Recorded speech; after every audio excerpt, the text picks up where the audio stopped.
all are doing good. So today we are going to discuss chapter 2 का ये last topic रहता है, ठीक है जी। तो ये chapter 2 as I already told you कि थोड़ा लंबा जाएगा, तो उस वजह से 2 वीडियोस ऑलरेडी बना चुकी हूँ मैं टॉपिक्स पे स्टेट्स ऑफ मैटर के, और ये क्या है लास्ट वीडियो है। इसके बाद मैं आपके लिए क्वेश्चन आंसर्स लेके आऊँगी, ठीक है जी। So let's start with chemical reaction. Chemical reaction होता क्या है? केमिकल रिएक्शन होता है जब एक या एक से ज़्यादा सब्सटेंस एक दूसरे से रिएक्ट करके एक नया सब्सटेंस बनाए। जैसे हमारे पास एक ए है, कोई भी रिएक्टेंट, और बी है, दोनों ने रिएक्ट करके क्या बनाया, एक सी, ठीक है जी। तो ये क्या है, एक केमिकल रिएक्शन हो गई कि दो चीज़ें मिलकर एक नई चीज़ बना रहे हैं, एक नया प्रोडक्ट बना रहे हैं, दो रिएक्टेंट्स मिलकर, तो उनको क्या बोलेंगे हम, केमिकल रिएक्शन बोलेंगे, ठीक है जी। I hope this is clear. Definition पढ़ लेते हैं। One or more substance or reactant react to form a new substance with different properties. एक नया सब्सटेंस बनेगा एक अलग प्रॉपर्टी के साथ, क्योंकि दोनों का मिक्सचर होगा, दो रिएक्टेंट्स का मिक्सचर होगा, एक नई चीज़ बनेगी, तो उसमें प्रॉपर्टी भी डिफरेंट होगी, मतलब आधी प्रॉपर्टी इसकी और आधी प्रॉपर्टी उसकी, ठीक है जी। अब हम आते हैं types of chemical reaction. Chemical reaction बहुत तरह की होती है और इसमें से क्वेश्चन आता ही आता है। आपको एक रिएक्शन दे दी जाती है और पूछा जाता है कि ये कौन सी रिएक्शन है, ठीक है, तो आपने उसमें बताना है। सो लेट्स स्टार्ट।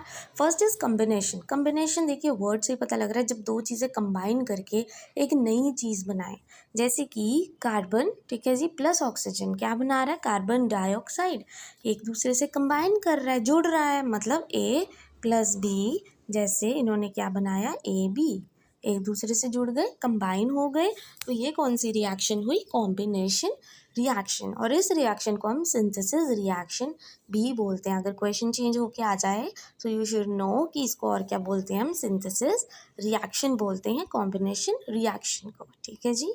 अब आते हैं डीकम्पोजिशन। डीकम्पोजिशन होता है तोड़ना, ठीक है जी, ब्रेकिंग करना, मतलब हमने वाटर लिया और उसको किस चीज़ में तोड़ सकते हैं हम, हाइड्रोजन और ऑक्सीजन में तोड़ सकते हैं, उसको बोलते हैं डीकम्पोजिशन, ठीक है। कॉम्बिनेशन मतलब जोड़ना, कंबाइन करना, डीकम्पोजिशन मतलब तोड़ना, ठीक है।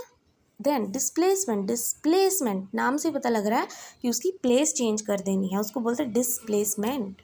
कि जैसे हमने लिया जिंक और कॉपर सल्फेट, तो हमने क्या किया, रिएक्ट किया जिंक को सल्फेट के साथ, और कॉपर क्या कर दिया हमने बाहर अलग से निकाल दिया, मतलब कॉपर की जगह किसने ले ली, जिंक ने ले ली, और क्या बन गया, ZnSO4, that is zinc sulphate. I hope this is clear, ठीक है जी। नाम से पता लग रहा है, बस नेम्स आपको पता हो तो एज इट इज़ ईजी है कि ये रिएक्शन क्या क्या रही है। डिस्प्लेसमेंट मतलब एक केमिकल की जगह दूसरे ने ले ली, जिंक की जगह कॉपर ने ले ली, और क्या बना दिया, ZnSO4। अब आते हैं डबल डिस्प्लेसमेंट। अब डबल डबल जगह चेंज होगी, मतलब एक FeS है और एक HCl है, तो आप देख सकते हैं Fe की जगह H, मतलब क्या किया, H की जगह Fe ने ले ली और S की जगह Cl ने ले ली, ठीक है जी। तो ये चीज़ ध्यान में रखनी है बस आपको, और बाकी आपकी रिएक्शन एज इट इज़ बन जाएगी। Then come oxidation and reduction reaction. तो ऑक्सीडेशन एंड रिडक्शन रिएक्शन में क्या होता है, ऑक्सीडेशन का मतलब होता है कि जब हम हाइड्रोजन निकाल देते हैं और ऑक्सीजन को ऐड कर देते हैं। नाम से पता लग रहा है, ऑक्सीडेशन मतलब ऑक्सीजन ऐड करना, रिडक्शन मतलब ऑक्सीजन को रिमूव करना, मीन्स उल्टा है। अगर एक पता लग गया तो दूसरा एज इट इज़ पता होगा।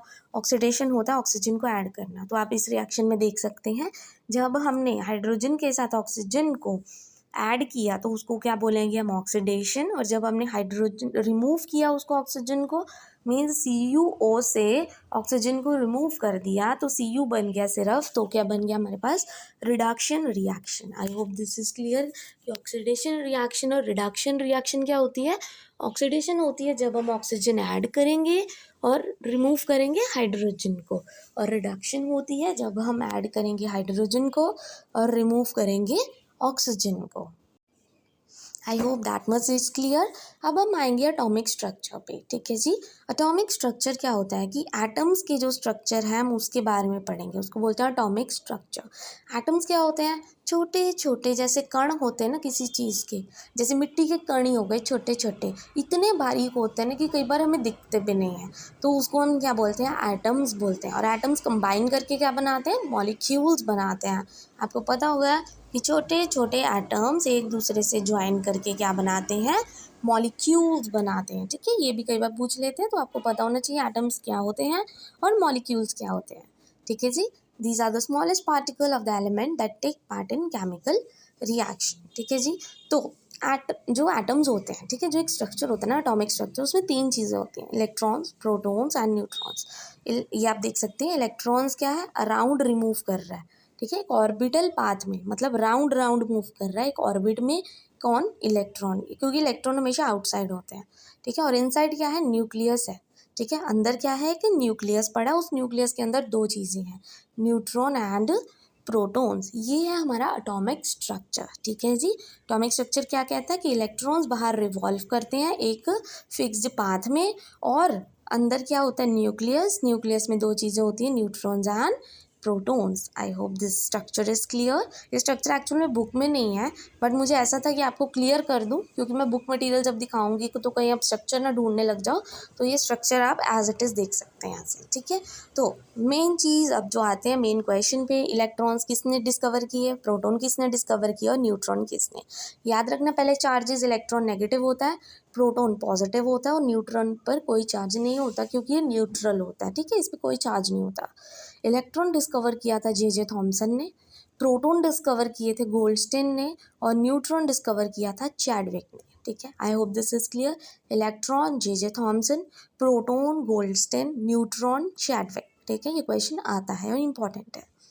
मॉलिक्यूल्स जैसे मैंने बताया, 2 और 2 से ज़्यादा एटम्स एक दूसरे से कंबाइन करके क्या बनाते हैं? मॉलिक्यूल्स बनाते हैं, ठीक है जी। और इसको रिप्रेजेंट कैसे किया जाता है? जब हमने एटॉमिक नंबर और मास नंबर निकालना है किसी भी चीज़ का, तो हम इसको रिप्रेजेंट करते हैं एक्स, ऊपर ए, नीचे जेड। ए मतलब मास नंबर हमेशा ऊपर लिखते हैं, और जेड मतलब एटॉमिक नंबर हमेशा हम नीचे लिखते हैं।